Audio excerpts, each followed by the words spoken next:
आज इस वीडियो के माध्यम से मैं आपके सामने मैक्रो इकोनॉमिक्स जो विषय है उस विषय का इंट्रोडक्शन प्रस्तुत करने जा रही हूँ। That means introduction to macro economics.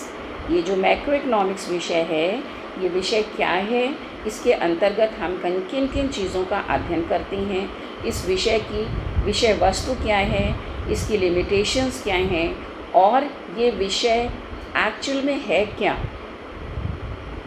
इसको पढ़ाने का उद्देश्य क्या है, इसके माध्यम से हमारी अर्थव्यवस्था में हमारी किन किन समस्याओं का समाधान होता है और इस विषय की विषय वस्तु आपके सामने प्रस्तुत करने जा रही हूँ। तो इसमें मेन कंटेंट जो अभी आगे इस वीडियो में आएंगे, सबसे पहले हम ये देखेंगे मैक्रो इकोनॉमिक्स का मीनिंग क्या है एंड स्कोप क्या है। स्कोप मीन्स क्षेत्र। इस विषय के अंतर्गत हम किन किन आस्पेक्ट को कवर करते हैं या किन किन आस्पेक्ट का अध्ययन इस विषय के अंतर्गत किया जाता है। दूसरा, मैक्रो इकोनॉमिक्स की इश्यूज़ इन एन इकोनॉमी से रिलेटेड कौन कौन से इश्यूज़ हैं। Then limitations of macroeconomics की लिमिटेशंस क्या हैं। तो चलिए स्टार्ट करते हैं। सबसे पहले व्हाट इज़ मैक्रो इकोनॉमिक्स या समिष्ट अर्थशास्त्र क्या है। जैसा कि हम जानते हैं कि मैक्रो इकोनॉमिक्स शब्द जो है, अर्थव्यवस्था में दो शब्द आते हैं, macro economics and micro economics. Micro means सूक्ष्म आंकड़ा, बहुत ही छोटे लेवल पे, बहुत ही इकाई लेवल पे किसी चीज़ का जब अध्ययन करा जाता है तो उसे हम माइक्रो कहते हैं। और macro means as a whole या एज एन एग्रीगेट या समग्र रूप में किसी विषय को या किसी चीज़ का अध्ययन या किसी विषय पर अपना ध्यान केंद्रित करना, इन सभी एस्पेक्ट को हम मैक्रो इकोनॉमिक्स के अंतर्गत करते हैं अध्ययन। To repeat, while microeconomics studies problems or issues of economics at the level of an individual, एक व्यक्ति विशेष के अंतर्गत या एक व्यक्ति विशेष की जो समस्याएं होती हैं उसका अध्ययन हम मैक्रो इकोनॉमिक्स के अंतर्गत करेंगे। जैसे an individual household, an individual firm, an individual industry or an individual market. While in macroeconomics it studies the problem or issues of economics at the level of economy as a whole. संपूर्ण अर्थव्यवस्था का अध्ययन जब किया जाता है तो वो मैक्रो इकोनॉमिक्स का विषय बन जाता है या मैक्रो इकोनॉमिक्स के अध्ययन इसके अंतर्गत किया जाता है। इन शॉर्ट फिर हम आपको बता दें, ये जो मैक्रो वर्ड है ये हमारी ग्रीक भाषा होती है, तरह तरह की भाषाएँ होती हैं, इसमें जो ग्रीक भाषा है उस भाषा से निकला है एक शब्द मकरास, MARAS, उसी का रूपांतर है लार्ज या वृहत। उसी भाषा से इसको नाम दिया गया है macro. Thus, macroeconomics means economies of large dimensions or huge dimensions, referring to the economy as a whole. To the economy as a whole. फिर से आप समझ लीजिए इसको। और macroeconomics is concerned with the economy as a whole or large segment of it. Large means बहुत सारे चीज़ों को इसमें कवर किया जाता है। In macroeconomics, attention is focused on such problems as the level of unemployment, जो हमारे देश की समस्या है अनएम्प्लॉयमेंट या बेरोज़गारी की, उसका समग्र रूप में जो अध्ययन होता है वो इसकी विषय वस्तु या मैक्रो इकोनॉमिक्स की विषय वस्तु बन जाती है। द रेट ऑफ इन्फ्लेशन, मुद्रास्फीति, द नेशंस टोटल आउटपुट, जिसको कि हम नेशनल इनकम के रूप में अध्ययन करते हैं, and other matters of economy while significance, मतलब इसकी वृहत आकार में जब हम अपनी इकोनॉमी के सारे इश्यूज़ को, अर्थव्यवस्था से रिलेटेड सारे इश्यूज़ जो आ सकती हैं उनका अध्ययन जब हम करते हैं तो ये हमारी मैक्रो इकोनॉमिक्स की विषय वस्तु बन जाती है। ऑफन इट इज़ सेड, अक्सर ये कहा जाता है that macroeconomics is the study of aggregates as a whole, unlike microeconomics which is a study of individual units, जैसे माइक्रो में हम स्टडी करते हैं इंडिविजुअल यूनिट्स की। Such a distinction is blurred and should be understood only with a necessary caution। ये individual और aggregate का जो कंसेप्ट है इसको बहुत ही विस्तृत रूप से समझना हमारे लिए बहुत आवश्यक है। जैसे क्यों, पहला पॉइंट है macro economics is the study of aggregates, अभी हमने आपको बताया, but only at the level of economy, अर्थव्यवस्था के दृष्टिकोण से एज अ होल जो हम मैक्रो इकोनॉमिक्स का अध्ययन करते हैं, it is an economy of aggregate, समग्र का अध्ययन है, लेकिन किस लेवल पे, as a economy as a whole. Thus when we talk of a demand, जब हम डिमांड की कोई बात करते हैं in macro economics, we talk of aggregate demand, अगर हम डिमांड की कोई बात कर रहे हैं इसका मतलब हम समग्र डिमांड की या एग्रीगेट डिमांड की बात कर रहे हैं। Implying demand for all goods and services, that means demand for all goods and services in a economy, and by all किस किस की डिमांड होगी ये, by all household, government or the firm, whatever it may be, in the economy as a whole, पूरी समग्र अर्थव्यवस्था के अंतर्गत। इसके साथ ही साथ इस बात का भी हमें ध्यान रखना है कि एग्रीगेट ऑफ डिमांड या supply whatever is done both in micro as well as in macro economics, मतलब माइक्रो में भी हम एग्रीगेट का अध्ययन करते हैं और मैक्रो में भी, माइक्रो और मैक्रो बोथ दोनों में एग्रीगेट का अध्ययन या समग्र का अध्ययन किया जाता है। लेकिन क्या अंतर है देखिए, but in micro economics aggregation is confined, micro economics में एग्रीगेशन कहाँ तक सीमित है, ओनली एट वन कमोडिटी, किसी एक कमोडिटी का अध्ययन और किसी एक बाज़ार का, एक मार्केट का, किसी भी एक चीज़ का मार्केट आप ले लीजिए, चाहे चाय का बाज़ार ले लीजिए, चाहे ब्रेड का ले लीजिए, कोई भी व्हाटएवर, किसी एक मार्केट का या किसी एक कमोडिटी के का जब हम एग्रीगेट करती हैं तो वो विषय वस्तु हमारी माइक्रो इकोनॉमिक्स की कहलाएगी। इन मैक्रो इकोनॉमिक्स, अब देखिए मैक्रो में क्या किया जाता है, in macro economics aggregation is done for all goods and services as a whole, for all goods and services as a whole, whether there is A commodity, B commodity और C commodity. यदि किसी एक विशेष बाजार का, आप ऐसे समझ लीजिए कि यदि किसी एक बाज़ार का हम अध्ययन कर रहे हैं, किसी एक लोकल मार्केट का, तो वो विषय वस्तु होगी माइक्रो की, और उसी बाज़ार का या उसी वस्तु विशेष का अध्ययन जब हम इकोनॉमी लेवल पर एज अ होल सारे बाज़ारों को जोड़ के करेंगे तो वो मैक्रो इकोनॉमिक्स की विषय वस्तु बन जाएगी।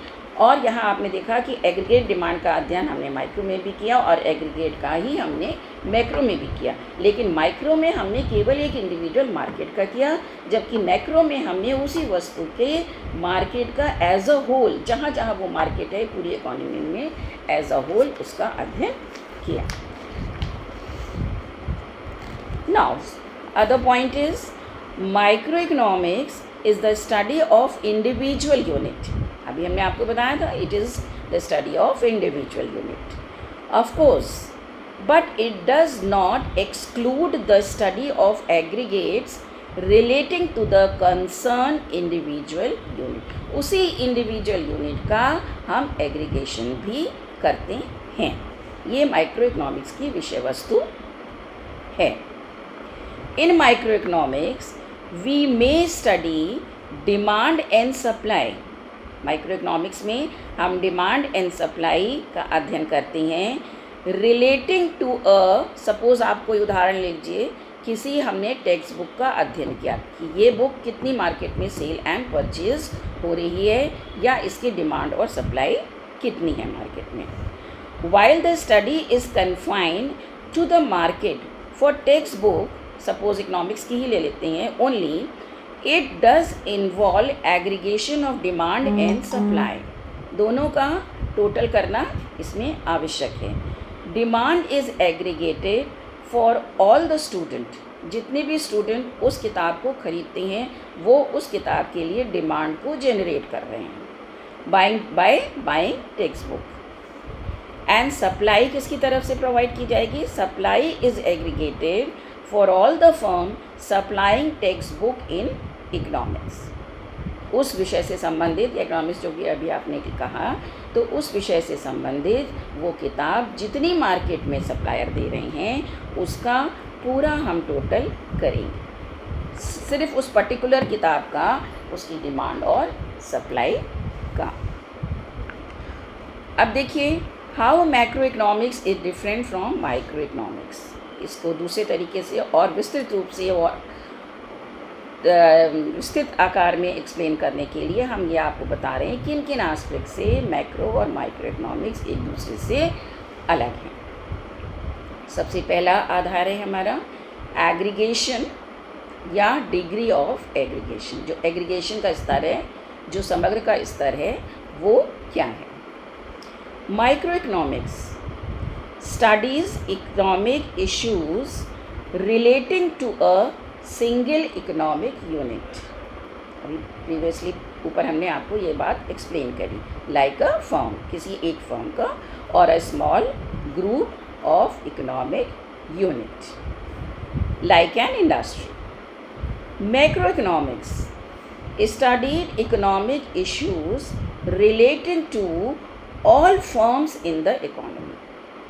मैक्रो इकोनॉमिक्स की जब विषय वस्तु हो जाएगी तो जितनी भी उस वस्तु से संबंधित उसकी फॉर्म्स हैं, इन सभी का अध्ययन इसके अंतर्गत किया जाएगा.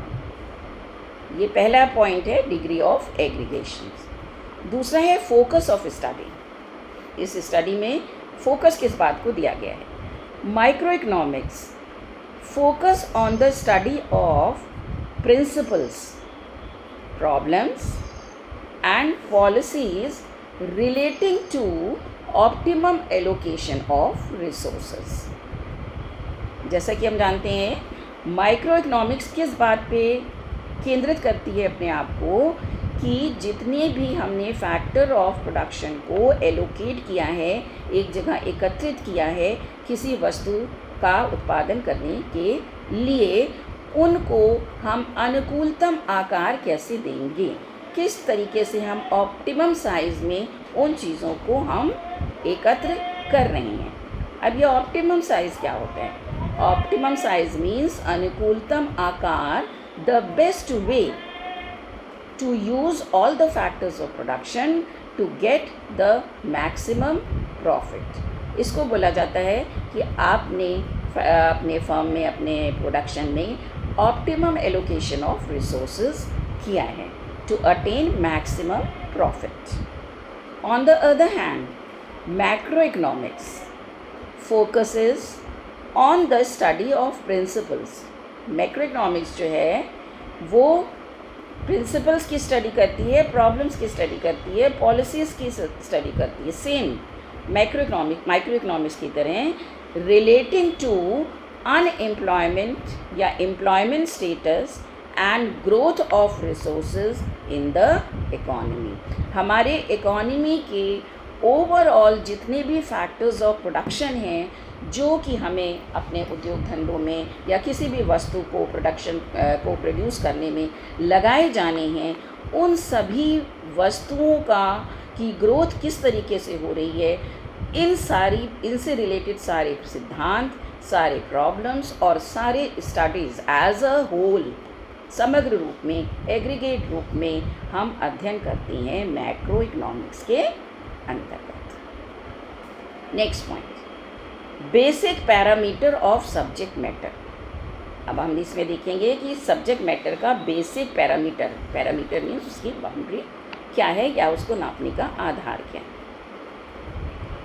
हम सब जानते हैं while price is the basic parameter, price जो है एक मुख्य आधार है of the subject matter of micro economics. कोई भी इंडिविजुअल जब उद्योग लगाता है, किसी वस्तु का उत्पादन करता है, तो उसका प्रमुख उद्देश्य लाभ कमाना होता है, और इस लाभ कमाने के लिए वो सबसे पहले जिस चीज़ को कंसीडर करता है that is price of that commodity.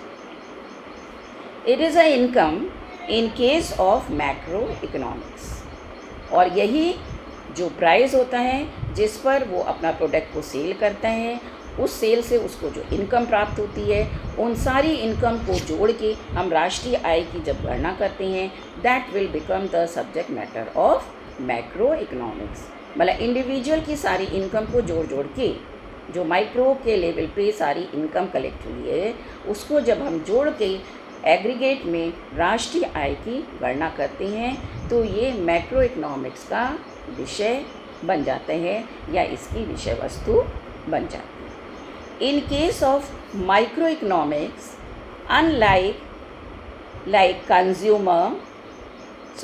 in case of microeconomics, units like consumer, producer, factor of production, etc.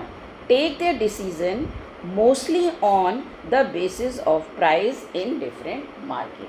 Microeconomics में क्या करते हैं, जितने भी हमारे प्रोड्यूसर्स हैं या प्रोड्यूसिंग यूनिट हैं, वो अपना सारा निर्णय, समस्त निर्णय किस आधार पे लेती हैं, कीमत के आधार पे। On the other hand in macro economics decision regarding aggregate consumption,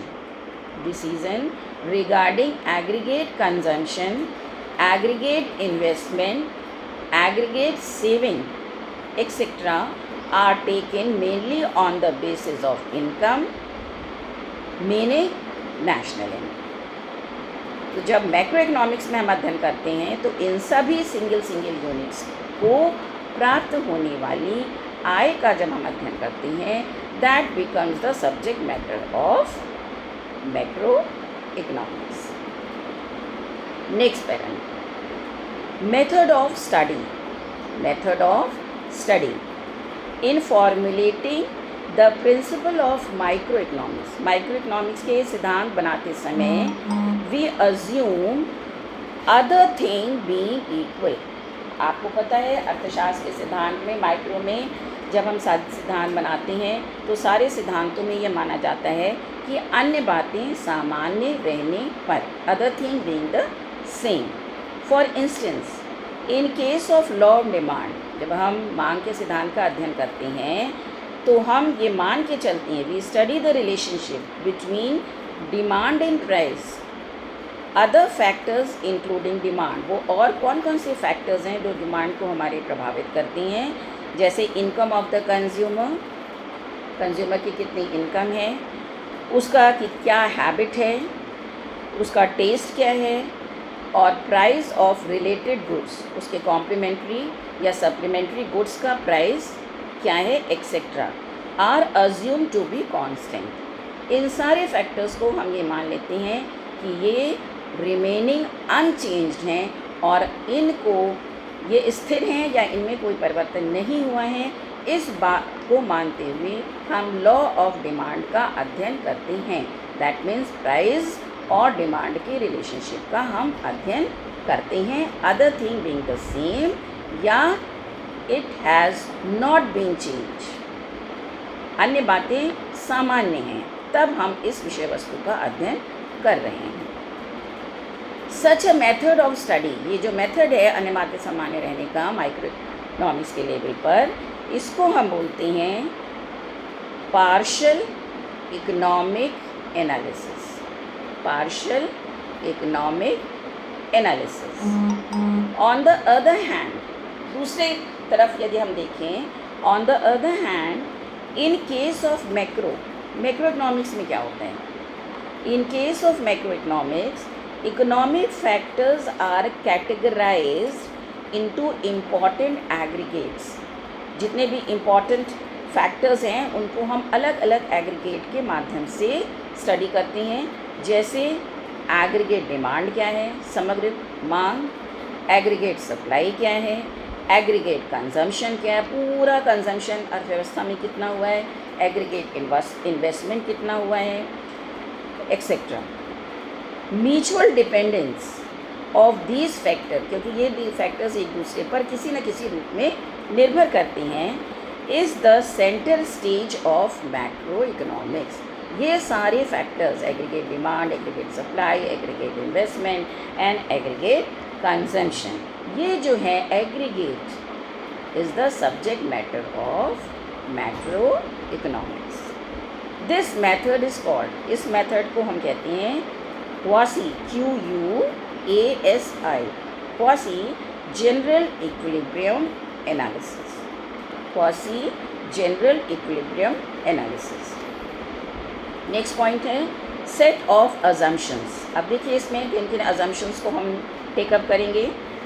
micro economics and macroeconomics are based on different sets of assumption. हमारा जो माइक्रो इकोनॉमिक्स का विषय है और ये जो मैक्रो इकोनॉमिक्स का विषय है, ये अलग अलग अजम्पशंस पे आधारित है। जैसे in micro economics it is often assumed, ये माना जाता है that there is full employment. हम जब इसका अध्ययन करते हैं तो ये मान के अध्ययन करते हैं कि हमारी अर्थव्यवस्था में या हमारे देश में, हमारी कंट्री में पूर्ण रोज़गार की स्थिति पाई जाती है। जो अभी हमने ऊपर एक्सप्लेन किया कि other thing being the same, उसमें हम ये मान के चलते हैं कि हमारी अर्थव्यवस्था जो है पूर्ण रोज़गार स्तर पर पाई गई है। Total output and total expenditure are taken as given. जितना भी टोटल आउटपुट है और टोटल एक्सपेंडिचर है, ये पहले से उसमें दिया गया है या पहले से उसकी गणना कर ली गई है। On the basis of these assumptions, इन मान्यताओं को मानते हुए ये देखा जाता है, it is sought to know how optimum allocation of resources take place and how different economic units achieve equilibrium position. इन सारी मान्यताओं, इन सारी स्थितियों को कंसीडर करते हुए ये देखा जाता है कि किस तरीके, इन सारे फैक्टर्स को समायोजित करते हुए किस तरीके से हमारी अर्थव्यवस्था संतुलन की स्थिति को प्राप्त करेगी। ऑन द अदर हैंड, दूसरी तरफ देखिए, मैक्रो इकोनॉमिक्स में generally assumes optimum allocation of resources. Macro में हम ये देखते हैं कि हमारे समग्र जितने भी उत्पत्ति के साधन हैं उनको किस तरीके से हमने अनुकूलतम आकार दे के समायोजित करने का प्रयास किया है, जिससे हमें अधिकतम लाभ की प्राप्ति हो सके। On the basis of this assumption, इस अजम्पशन, इस मान्यता के आधार पे it is sought to know how full employment, किस तरीके से पूर्ण रोज़गार हमारे सभी साधनों को देखते हुए, हमारे जितने भी नेचुरल रिसोर्सेज हैं उन सभी को यूज़ करने के बाद किस तरीके से हमने अपनी फुल एम्प्लॉयमेंट स्थिति को प्राप्त किया है। अब देखिए macro economic paradox. Macro economics paradox का क्या तात्पर्य है? What is true at the individual level may not be true for the economy as a whole। कभी कभी हम ये देखते हैं कि व्यक्तिगत स्तर पर जो बात सत्य है ये ज़रूरी नहीं है कि वो एज अ इकोनॉमी वो बात सही हो। For example, if an individual saves large part of his income, अगर एक व्यक्ति जो है अपनी इनकम का अधिकांश भाग जो है वो सेव करता है, बचा लेता है, it will be beneficial for him, ये जो वो सेविंग करता है ऑब्वियस सी बात है उसके लिए वो लाभपूर्ण हो सकती है। But if the whole society, अगर यही धारणा होल सोसाइटी में बन जाए कि हर व्यक्ति अपनी इनकम का अधिकांश पोर्शन जो है वो सेव करने लगे, दैट मीन्स हमारी सोसाइटी में टोटल सेविंग, हमारी इकोनॉमी में टोटल सेविंग बढ़ जाती है, कंजम्पशन हमारा कम हो जाता है। तो इसका परिणाम क्या होगा? It will result in to fall in total consumption, क्योंकि प्रत्येक व्यक्ति अपनी आय का अधिकांश भाग बचा रहा है, कंज्यूम नहीं कर रहा है, अधिकांश भाग को वो सेव कर रहा है, तो टोटल एग्रीगेट सेविंग जो होगी वो हमारी नेशनल लेवल पे बढ़ जाएगी। जब एग्रीगेट सेविंग बढ़ रही है दैट मीन्स कंजम्पशन हमारी इकोनॉमी में कम हो रहा है। तो इससे एग्रीगेट सेविंग के बढ़ने से रिज़ल्ट क्या होगा? हमारी इकोनॉमी में एग्रीगेट डिमांड जो होगी वो कम होने लगेगी। डिमांड क्यों कम होने लगेगी? क्योंकि लोगों ने अपना कंजम्पशन लेवल घटा दिया है। जब कंजम्पशन लेवल घटा दिया जाएगा तो कंजम्पशन लेवल के घटाने से क्या होगा? ओवरऑल इकोनॉमी में कंजम्पशन कम हो गया है, दैट मीन्स डिमांड कम हो गई। डिमांड कम हो गई तो मार्केट में प्रोडक्शन कम हो जाएगा, और प्रोडक्शन कम हो जाएगा तो एग्रीगेट डिमांड जब हमारी इकोनॉमी में कम हो जाएगी तो इकोनॉमी की ग्रोथ जो होगी, सोसाइटी की ग्रोथ जो होगी, नेशनल इनकम की जो टोटल आउटपुट होगा, ये सब डाउन ट्रेंड या नीचे गिरते हुए या इनका ग्राफ जो है वो धीरे धीरे डाउनफॉल की तरफ हमारी अर्थव्यवस्था जो है नीचे गिरने लगे। नेक्स्ट, इफ़ वन इंडिविजुअल, अब देखिए दूसरे तरीके से देखिए, if one individual withdraws all of his fund lying in the bank, अगर एक इंडिविजुअल जो है वो अपने बैंक डिपॉजिट जो कि बैंक में उसने अपने डिपॉजिट किया है वो विड्रॉ कर लेता है, it will cause no harm, इससे हमारी इकोनॉमी को कोई क्षति नहीं पहुंचेगी। It is just a small unit और an individual person. But if all the depositors, अगर सारे depositors, economy as a whole हम कंसिडर कर रहे हैं यहाँ पे, सारे depositors withdraw full amount of their deposit money, अगर सारे डिपॉजिटर्स यही एक्टिविटी करने लगे, अपने सारे डिपॉजिट्स जो हैं वो बैंक से विड्रॉ कर, तो क्या होगा? बैंक जो है फेल हो जाएगी, हमारी अर्थव्यवस्था जो है फेल हो जाएगी, हमारे टोटल इन्वेस्टमेंट जो होगा कंट्री में वो कम हो जाएगा। A labourer can find employment by accepting low money wage, दूसरे तरीके से इसको देखिए, एक लेबर जो है वो हो सकता है किसी विपरीत परिस्थिति की वजह से किसी भी कारणवश लो लेवल पे काम करने को तैयार हो जाते हैं, अपनी कम सैलरी में, अपने कम वेज रेट पे वो काम करने को तैयार हो जाता है। But if all the labours, अगर सारे labour get lower wage rate, तो टोटल इनकम जो नेशनल इनकम में से जो वेजेस और सैलरी के लिए इनकम निकाली जाती है या डिस्ट्रीब्यूट की जाती है, उसका एग्रीगेशन भी कम हो जाता है। There aggregate demand will fall and total production will fall, अगर हर लेबर कम रेट पे, कम वेजेस पे काम करने को तैयार हो जाएगा तो इसका इफ़ेक्ट क्या होगा? उनके पास परचेजिंग कैपेसिटी कम है, कंजम्पशन वो लोग कम कर देंगे, जब कंजम्पशन कर देंगे, कम हो जाएगा तो ऑब्वियस सी बात है इकोनॉमी में डिमांड कम हो जाएगी, डिमांड कम हो जाएगी तो प्रोडक्शन कम हो जाएगा, एंड ऑब्वियस सी बात है it affects the national income, aggregate national income of the economy. Consequently, अब इन सब चीज़ों का देखिए परिणाम क्या होगा।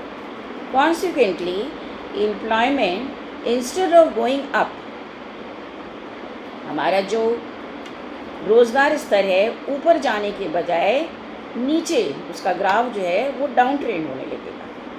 सच पैराडॉक्स, ये जो पैराडॉक्स है, underline the difference between the micro and macro. Micro level पर किसी इंडिविजुअल की एक्टिविटी का क्या इफ़ेक्ट पड़ेगा और उसी का लॉन्ग रन में मैक्रो इकोनॉमिक्स या समग्र रूप पे क्या प्रभाव पड़ेगा. These are micro macro paradox. इसको माइक्रो एंड मैक्रो पैराडॉक्स कहा जाता है.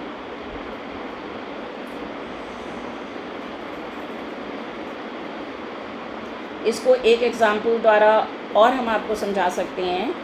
What is the difference between micro and macro. इसमें एक फॉरेस्ट का उदाहरण लिया गया है और एक पेड़ का उदाहरण लिया गया है कि एक जंगल होता है, उसमें बहुत सारे पेड़ होते हैं. जैसे एक पेड़ है दैट इज़ माइक्रो और जंगल जो है या फॉरेस्ट जो है वो एग्रीगेट है. इसी तरह इकोनॉमी में likewise an economy is an aggregation of innumerable individuals. जैसे पेड़ एक एक पेड़ मिला के हमारे जंगल का निर्माण होता है, फॉरेस्ट का निर्माण होता है, उसी तरीके से एक एक इंडिविजुअल मिला के हमारे नेशन का निर्माण होता है. Difference between a tree and a forest are. अब आप देखिए कि एक पेड़ में और एक जंगल में क्या अंतर है, या एक इंडिविजुअल में और एक इकोनॉमी एज अ होल में क्या अंतर है. एन इंडिविजुअल ट्री, एक जो अकेला पेड़ है, मे डाई, ख़त्म हो सकता है, मर सकता है. But a forest goes on for ever. जो हमारा फॉरेस्ट है, जो हमारा जंगल है, वो हमेशा उसका अस्तित्व बना रहेगा. दैट मीन्स इकोनॉमी में एक इंडिविजुअल यूनिट का अस्तित्व समय समय पे आएगा और समय समय पे ख़त्म भी हो सकता है, लेकिन हमारी एग्रीगेट इकोनॉमी या इकोनॉमी एज अ होल, उसका अस्तित्व हमेशा इकोनॉमी में बना रहेगा. Next point, it is difficult to burn a tree but forest are subject to a fire quickly. ये कहा जाता है एक पेड़ को जलाना बहुत आसान नहीं होता है. एक पेड़ को अलग अलग हम बर्न नहीं कर सकते, लेकिन जंगल में जो आग फैलती है वो पूरी तरह समग्र को नष्ट कर देती है. एन इंडिविजुअल ट्री, एक अकेला पौधा या अकेला पेड़ जो है, has no effect on the climate. एक अकेला पेड़ जो है, दैट मीन्स अकेली यूनिट जो है, उसका क्लाइमेट पर कोई विशेष प्रभाव नहीं पड़ता है. अपने आस पड़ोस की क्लाइमेट पर कोई विशेष प्रभाव नहीं डाल सकता. दैट मीन्स एक इंडिविजुअल जो है वो अपनी इकोनॉमी एज अ होल उस पर कोई विशेष प्रभाव नहीं डाल सकता है. But a forest does effect the climate. लेकिन एक फॉरेस्ट जो है, एक जंगल जो है, इसका हमारे पूरे क्लाइमेट पर अपना एक प्रभाव पड़ता है. सेम उसी तरीके से एक इंडिविजुअल की एक्टिविटी का पूरी इकोनॉमी, एग्रीगेट इकोनॉमी पर उतना प्रभाव नहीं पड़ेगा जितना कि एक समग्र का, टोटल का हमारी राष्ट्रीय नेशनल इकोनॉमी या राष्ट्रीय इनकम पे उसका प्रभाव, पूरी एग्रीगेट एक्टिविटीज़ का प्रभाव या नेशनल इकोनॉमी पे जो प्रभाव पड़ता है वो हमारी एग्रीगेट एक्टिविटीज़ का के कारण पड़ता है. लेकिन एग्रीगेट एक्टिविटीज़ कैसे बनती हैं? Individual.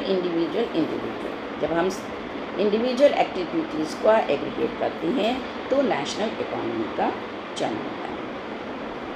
The same difference are found in micro and macroeconomics. यही सेम अंतर है माइक्रो में एंड मैक्रो में. Thus many times an economic activity may appear to be undergoing change for an individual point of view. एक व्यक्ति विशेष के लिए उसमें समय समय पर परिवर्तन हो सकता है, but remain constant from an aggregate point of view, मतलब समग्र के रूप में उसका जो प्रभाव है वो कांस्टेंट बना रहेगा।